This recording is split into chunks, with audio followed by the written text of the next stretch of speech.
बिस्मिल्लाहिर्रहमानिर्रहीम, अस्सलामु अलैकुम। आप देख रहे हैं सरेआम और मैं हूँ इकरार। इंसानियत की करोड़ों अरबों साल की तारीख में ये अजीबो गरीब वक्त है जिससे आप और हम सब गुजर रहे हैं। आज से पहले ना शायद ऐसा कभी हुआ और ना शायद आज के बाद कभी ऐसा होगा कि तमाम तर वसाइल होते हुए, तमाम तर टेक्नोलॉजी के बावजूद, तमाम तर जिद्दत की मौजूदगी के बावजूद इस वक्त दुनिया जामिदो साकित है।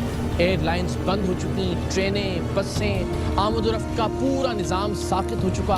अस्पताल अरबों खरबों डॉलर की जो इंडस्ट्री है इस वक्त मुकम्मल तौर पर मफलूज होकर रह गए हैं। एक अजीबो गरीब कैफियत और एक अजीबो गरीब वक्त से कोई एक शहर नहीं, कोई एक इलाका नहीं, कोई एक मुल्क नहीं, पूरी दुनिया इस वक्त गुजर रही है जिसका आज से पहले कभी तसव्वुर नहीं किया जा सकता। ऐसी सूरत हाल में आपको और मुझे इनफरादी तौर पर क्या करना है, ये वो सूरत हाल है जो आने वाली कई दिहाइयों तक, कई सदियों तक याद रखी जाएगी। हमारे बच्चे, हमारी नस्लें वाक़यात सुनाया करेंगे, किस्से और कहानियों में बताया करेंगे कि उस वक्त में हम ऐसे वक्त गुजारा करते थे जब घर से बाहर नहीं निकला जा सकता था, जब कहीं ट्रैवल नहीं किया जा सकता था, कोई एक खित्ता, कोई एक इलाका, कोई एक शहर, कोई एक मुल्क महफूज नहीं था जहां आप नक़ल मकानी करके जा सकें।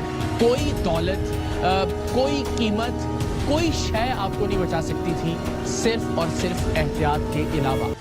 आने वाले इस वक्त में आप और मैं कैसे याद रखा जाना चाहेंगे, पाकिस्तानी कौम कैसे याद रखा जाना चाहेगी, इसका फैसला हमें आज, अभी और इसी वक्त करना है। कोरोना वायरस के हवाले से भी बात होगी। ये क्या चीज़ है, ये कोई एक जिस्म है या कोरोना वायरस से मुराद बहुत सारे जरासीम हैं, ये कैसे हमारे जिस्म में दाखिल हो सकता है, किस किस सतह पर ठहर सकता है, कितना वक्त ठहर सकता है, इसको किसी भी सतह से ख़त्म करने के लिए, मारने के लिए हमें क्या तराकीब इस्तेमाल करनी है, हम कैसे इससे बच सकते हैं, अगर इससे मुतासर हो जाएं तो हमें क्या करना है, इससे बचने के लिए क्या खुराक इस्तेमाल करनी चाहिए, घर में कैसे दाखिल होना है, घर में आने वाले जो नोट हैं क्या उनके ज़रिए जरासीम आ सकता है, घर में आने वाले सामान के ज़रिए ये कोरोना वायरस हमारे घर के अंदर दाखिल हो सकता है। ये वो सारे सवाल जो मेरे जहन में भी रोज़ाना की बुनियाद पर गर्दिश कर रहे हैं कि जूतों समेत मुझे घर में जाना चाहिए, घर की सतह को, सरफेस को किस चीज़ से हमें साफ़ करना चाहिए, किस चीज़ से या किस उम्र के लोगों को ये हो रहा है। ये तमाम तर इब्हाम है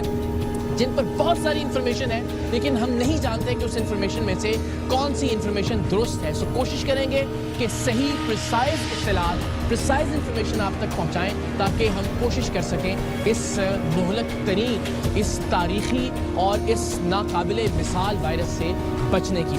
आज का प्रोग्राम एक मुफस्सल प्रोग्राम होगा इस वायरस के हवाले से भी, इसकी एहतियात के हवाले से भी, इसकी इत्तलात के हवाले से भी और साथ ही साथ इंसानियत के हवाले से भी कि इस सूरत हाल में हमें दूसरों का ख्याल कैसे रखना है, टीम सरेआम क्या कर रही है, मैं इनफरादी तौर पर क्या कर रहा हूँ और साथ ही साथ इससे जुड़े कुछ बहरान।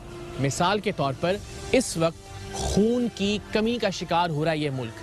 वो लोग जिनकी जिंदगियां आपके और हमारे खून के अतियात पर मुनहसर हैं, वो अपनी ज़िंदगी कैसे गुजार रहे हैं, क्या खून के अतियात वाफर मिकदार में मौजूद हैं, और टीम सरेआम और सैयद इकरारुल हसन खून के अतियात के हवाले से क्या कर सकते हैं, क्या कर रहे हैं और क्या करने जा रहे हैं, ये भी आज के इस खुसूसी सरेआम में आप देख सकेंगे।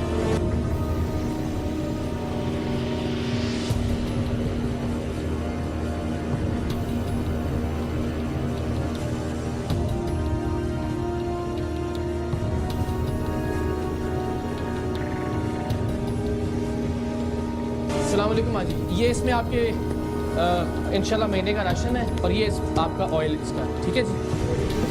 खैर से लेकिन घर में बैठ के गुजारा करें बस। अस्सलाम वालेकुम, क्या हाल है आपका, ठीक है? ये आपके लिए खाने का सामान लेके आए हैं हम। अच्छा लाओ अपना घी का डब्बा बेटा, ये इसमें घी है, ऑयल है और बाकी ये जो है ना वो रहा। तो यहीं में रहते हैं आप सिर्फ, तो खाना कहाँ पकाते हैं? ऐसे लोगों को आपकी मदद की ज़रूरत है और ज़रूरत इस बात की है कि अपने इर्द गिर्द ऐसे लोगों की देखभाल करते रहें, लेकिन प्लीज़ बहुत एहतियात के साथ, बहुत ख्याल के साथ, एहतियात का दामन हाथ से छोड़े बगैर। अल्लाह ताला इनका हामी नासिर हो। लेकिन इसे एक कमरे से आप अंदाज़ा लगा सकते हैं, ये उनकी कुल कायनात है। और अभी क्या खा रहे थे, क्या पका रहे थे आप, कुछ था इंतज़ाम पहले? अल्लाह पे छोड़ा हुआ। चलें, खुदा की मदद आ गई है और इंशाल्लाह आती रहेगी, ठीक है जी। दुआ करनी है आपने, अल्लाह ताला को सलामत रखे। السلام علیکم جی، کیا حال ہے جی؟ خیریت سے ہیں؟ ٹھیک ٹھاک ہے؟ یہ جناب یہ آپ کا آ گیا راشن، یہ گھی کا ہے. تو ابھی کیسے ہو رہا تھا گزارا؟ کچھ ہے کھانے پینے کے لیے؟ چلیں اللہ مدد کرنے والا ہے، کوئی بات نہیں. ایسے مل جل کے اچھا ٹائم گزر جائے گا. گھر پہ رہنا ہے، بچوں کو گھر پہ رکھنا ہے، لیکن پھر اگلے 15 دن 20 دن جتنا بھی اب کھانا پکا کے باہر نہ نکلیں، بس یہ مہربانی. ٹھیک ہے؟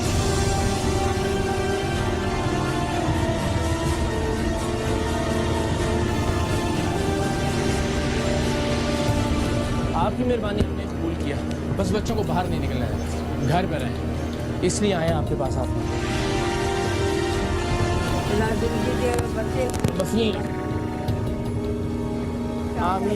آپ بھی اپنا خیال کریں، بس ذرا باہر نہیں نکلنا. گھر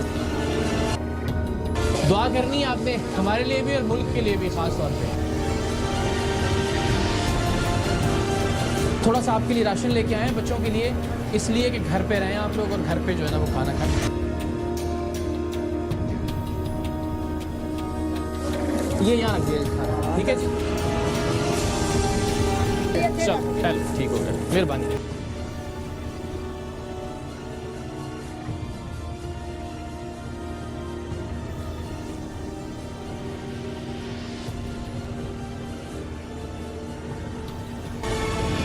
جناب یہ وہ جگہ ہے جہاں سے لوگوں کی مدد کرنے کے سلسلے کا آغاز ہوا میری ذات کی حد تک. جب لاک ڈاؤن کی بات ہوئی، جب ریسٹورانٹس کو بند کر دیا گیا، جب مارکیٹس بند ہونے لگیں، جب مالز کو بند کیا گیا، تو میرے ذہن میں یہ خیال آیا کہ ظاہر ہے بہت سارے لوگ ایسے ہیں جن کا کھانا پینا چائے کے ہوٹلوں سے اور چھوٹے ہوٹلوں سے وابستہ تھا.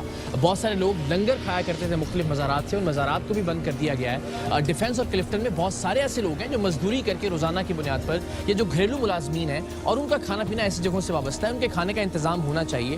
تو میرا ایک فیملی جو ریسٹوران ہے وہاں ہم نے ایک فری ٹیک اوے کاؤنٹر قائم کر دیا، چونکہ اس وقت تک ٹیک اوے اور ہوم ڈیلیوری جاری تھی کہ لوگ آئیں اور مفت کھانا لے جائیں. ہمیں اندازہ نہیں تھا کہ اتنی بڑی تعداد میں لوگ یہاں فری کھانا کھانے کے لیے آنا شروع کر دیں گے ڈیفنس اور کلفٹن جیسے علاقے میں. روزانہ کی بنیاد پر ہزاروں افراد یہاں کھانا کھانے آ رہے ہیں.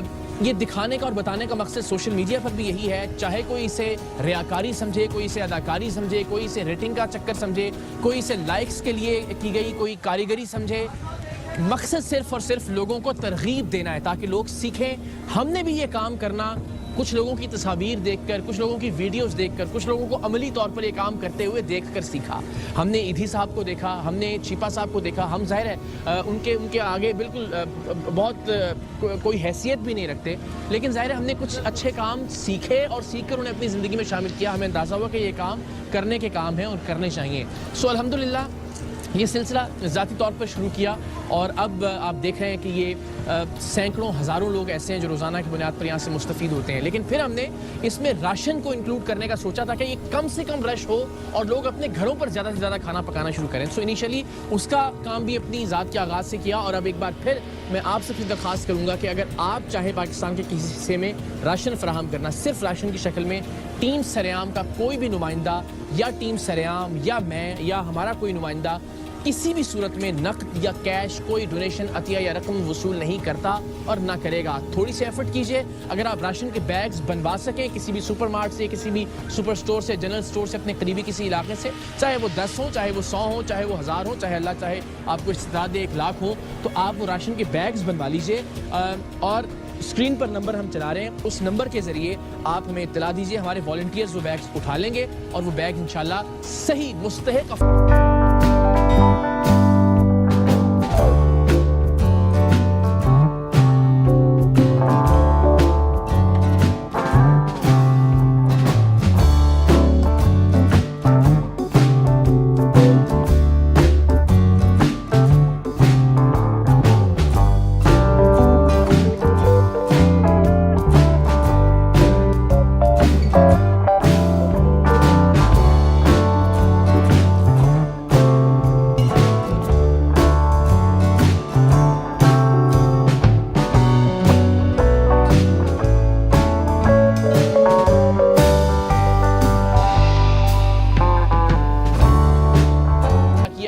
تحسین ہے. اور ٹیم سریعام پہلے دن سے ہی ڈیزاسٹر مینجمنٹ اتھارٹی سندھ کے ساتھ نہ صرف یہ کہ رابطے میں ہے بلکہ ہر ممکن طور پر مل کر کام کرنے کی کوشش کر رہی ہے. ہم نے اپنی خدمات اس کے فری کال سینٹر کے لیے بھی پیش کی. ہم نے آگہی کے لیے مختلف پمفلیٹس تقسیم کرنے کے لیے بھی ٹیم سریام کے رضاکاروں کو تیار کیا اور مختلف محاذوں پر provincial disaster management authority Sindh کے ساتھ کام کرتے رہے.